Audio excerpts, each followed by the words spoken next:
Monday night மச்சான் வந்து பார்த்திங்கன்னா சிக்கன் அதுக்கப்புறம் எக் ரைஸ்லாம் வாங்கிட்டு வந்திருந்தாங்க. சிக்கன் சில்லி பெப்பர் சிக்கன்லாம். ஏன்னா மறாவது நாள் வந்து புரட்டாசி ஸ்டார்ட் ஆகுதுங்களா. ஸோ வந்துட்டு அந்த 1 மந்த்துக்கு சாப்பிட மாட்டோம் அப்படின்னு சொல்லிட்டு.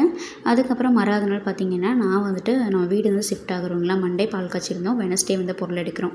அதுக்கு இடையில இருக்க டியூஸ்டே தான் வந்துட்டு கொஞ்சம் செல்ஃபில் இருக்க திங்ஸ் எல்லாமே எடுத்து பேக் பண்ணலாம் அப்படின்னு சொல்லிட்டு பேக் பண்ணியாச்சுங்க. இது வந்து வெட்னஸ்டே பொருளெல்லாம் வந்து வீட்டுக்கு ஷிஃப்ட் ஆயாச்சுங்க. நம்மளுக்கு தெரிஞ்ச அண்ணாங்கலாம் வந்துட்டு நம்மளுக்கு வந்து அரேஞ்ச் பண்ணி கொடுத்தாங்க. அதுக்கப்புறம் வந்து பார்த்திங்கன்னா இது மறாவது நாளுங்க. நைட்டே பார்த்திங்கன்னா அந்த வெட்னஸ்டே ஒரு நாள் ஃபுல்லாக முடிஞ்ச அளவுக்கு நாங்கள் வந்து எல்லாம் நீட் பண்ணி முடிச்சிட்டோங்க. தேர்ஸ்டே வந்து நானும் ஒர்க்கு கிளம்பிட்டேன். அம்மா குக்கிங் ஒர்க் பார்த்துட்டு இருந்தாங்க.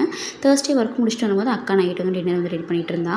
சூப்பராக வந்து ரவையில் ஒரு ஸ்வீட் பண்ணியிருந்தா. அதையுமே சாப்பிட்டாச்சு. பூஜை ரூம் வந்துட்டு க்ளீன் பண்ணலாம் அப்படின்னு வந்தது. இங்கே ஒரு சார் வந்து மணியை கொண்டு போய் ஒளிச்சு வைக்க போகிறாங்க. நான் வந்து பூஜை ரூமில் நல்லா டஸ்ட்டாக இருந்துச்சுங்க. எல்லாம் தொடச்சி நீட்டாக வச்சுட்டு சாமி படம்லாம் உள்ளே வச்சு சூப்பராக வந்து அன்றைக்கி நைட்டு வந்து இந்த ஒர்க் வந்து முடிச்சிட்டேங்க.